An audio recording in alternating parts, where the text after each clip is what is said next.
नमस्कार प्यारे बच्चों, कैसे हैं आप सब। आशा करता हूँ कि सब अच्छे होंगे। तो चलिए शुरू करते हैं। आज हम करेंगे वर्कशीट नंबर 94। ये हमारी हिंदी की कार्यपत्रिका होने वाली है 26 अक्टूबर 2020 की। यहाँ पर बच्चे अपनी क्लास का सेक्शन लिखेंगे, इधर अपना नाम लिखेंगे और इधर अपने टीचर यानी अध्यापक का नाम लिखेंगे। आज हम फिर से पाठ राख की रस्सी पढ़ने जा रहे हैं। ये हमारी हिंदी की पाठ्य पुस्तक रिमझिम का है। तो चलिए एक बार हम इस पाठ को दोबारा पढ़ लेते हैं।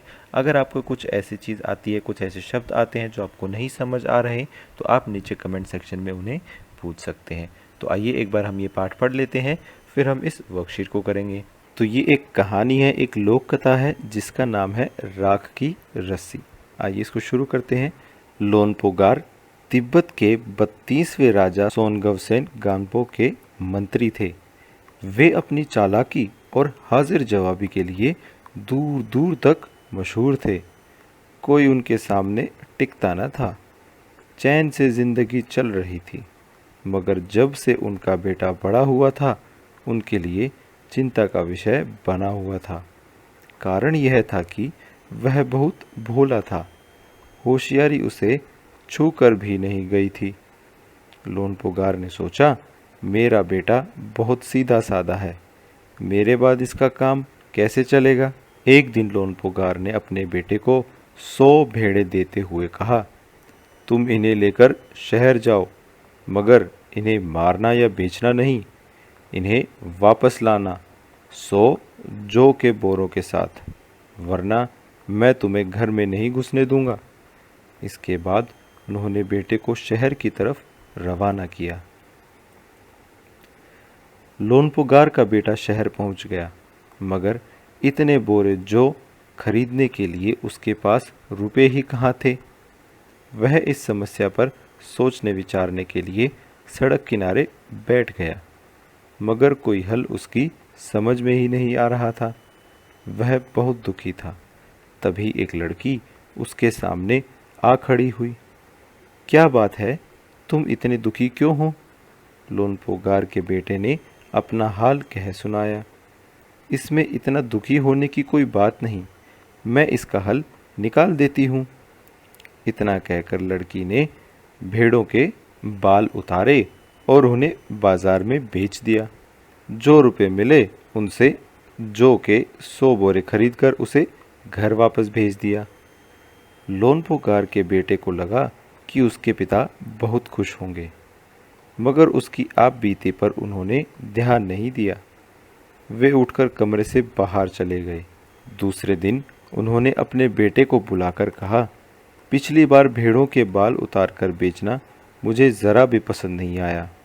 अब तुम दोबारा उन्हीं भेड़ों को लेकर जाओ, उनके साथ जौ के 100 बोरे लेकर ही लौटना। एक बार फिर निराश लोनपोगार का बेटा शहर में उसी जगह जा बैठा। न जाने क्यों उसे यकीन था कि वह लड़की उसकी मदद के लिए ज़रूर आएगी, और हुआ भी कुछ ऐसा ही। वह लड़की आई। उसने उससे अपनी मुश्किल कह सुनाई। अब तो बिना जौ के 100 बोरों के मेरे पिता मुझे घर में नहीं घुसने देंगे। लड़की सोचकर बोली, एक तरीका है। उसने भेड़ों के सींग काट लिए। उन्हें बेचकर जो रुपए मिले उनसे 100 बोरे जौ खरीदे। बोरे लोनपोगार के बेटे को सौंपकर लड़की ने उसे घर भेज दिया। भेड़ों और जौ के बोरे पिता के हवाले करते हुए लोनपोगार का बेटा खुश था। उसने विजयी भाव से सारी कहानी कह सुनाई। सुनकर लोनपोगार बोले, उस लड़की से कहो कि हमें 9 हाथ लंबी राख की रस्सी बना कर दे।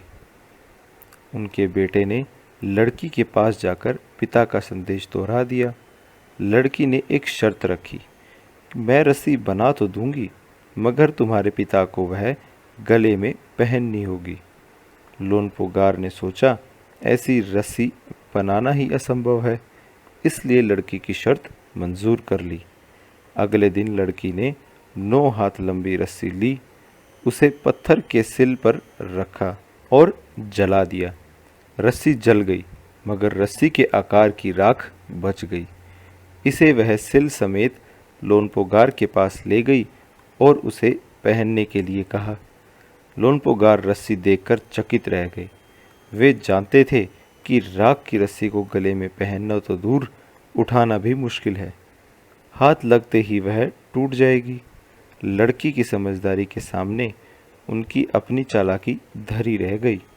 बिना वक्त गवाए लोनपोगार ने अपने बेटे की शादी का प्रस्ताव लड़की के सामने रख दिया।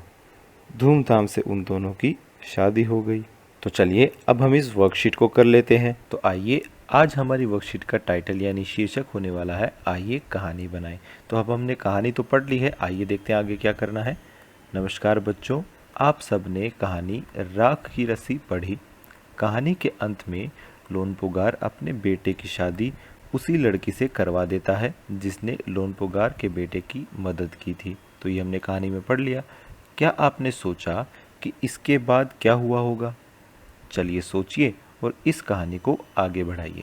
यानी यहाँ पर वो आपसे पूछ रहा है कि जो कहानी उसने बताई वो तो ठीक है, वो आपको बोल रहा है कि आप सोचिए कि इसके बाद क्या हुआ होगा। तो आप यहाँ पर कहानी के आगे 2-4 पंक्तियाँ और जोड़ सकते हैं, यानी खुद की कहानी आपको बनानी है इसके आगे की। ठीक है, तो इसमें कोई सही उत्तर नहीं है, कोई गलत उत्तर नहीं है। आपका जो मन आए आप इसके आगे वैसी ही कहानी बना सकते हैं। ठीक है, उदाहरण के लिए मैंने 1-2 पंक्तियाँ यहाँ पर लिखी हैं, आप उसको देख सकते हैं। जैसे कि ये देखिए, लोनपोगार का बेटा और वह लड़की दोनों व्यापारी बन गए। यानी जब उनकी शादी हो गई तो एक साथ रहने लग गए। फिर वो क्या हो गया, फिर वो दोनों व्यापारी बन गए। यानी व्यापारी कौन होते हैं? जो धंधा करते हैं बाज़ार में जाके, मार्केट में जाके। ठीक है, और बाज़ार में बहुत सी चीज़ें बेचने लगे। यानी बाज़ार में जाके वो अलग अलग चीज़ों को बेचने लगे, तो क्या बन गए? व्यापारी बन गए, जिससे उन्हें बहुत फ़ायदा हुआ और वो अमीर बन गए। यानी उन्होंने बहुत सारा व्यापार किया और बहुत सारे पैसे कमा लिए, जिससे वो अमीर बन गए। तो इस तरीके से, ये तो सिर्फ एक उदाहरण है, इस तरीके से आप कोई भी कहानी बना सकते हैं या आप इसी कहानी को और आगे बढ़ा सकते हैं। जितना आपका मन करे आप इस कहानी को उतना बड़ा कर सकते हैं। ठीक है, कम से कम 4-5 लाइनें आप ज़रूर लिखिए। 3-4 लाइनें मैंने यहाँ पर लिखकर बता दी हैं, आप इसके आगे भी 1-2 पंक्तियाँ और लिखिए। चलिए अब हम चलते हैं अगले प्रश्न पर। अगले प्रश्न में वो कह रहा है कि आपने पाठ में पढ़ा कि लोनपोगार ने अपने बेटे को जौ के बोरे लाने को कहा था। गेहूँ और चावल की तरह जौ भी एक तरह का अनाज है। दी गई वर्ग पहेली में से अनाजों के नाम ढूंढिए और लिखिए। यानी यहाँ पर वो क्या कह रहा है कि यहाँ पर एक वर्ग पहेली, यानी यहाँ पर कुछ शब्द छुपे हुए हैं इधर। ठीक है, हमें वो शब्द ढूंढने हैं और वो शब्द क्या होने वाले हैं? वो अलग अलग अनाजों के नाम होने वाले हैं। जैसे एक उसने बता रखा है, ये देखिए, म आधा क और पूरा क और आ, मक्का, यानी भुट्टा आप जिसको बोलते हैं। तो ये एक बीज का नाम, एक अनाज का नाम है। इसी तरीके से हमें कितने 5 और नाम यहाँ पर ढूंढने हैं। ठीक है, तो चलिए मुझे कौन कौन से मिल रहे हैं ये देखिए। एक तो जो यहाँ पर लिखा हुआ है, जो कि हमने कहानी में भी पढ़ा था।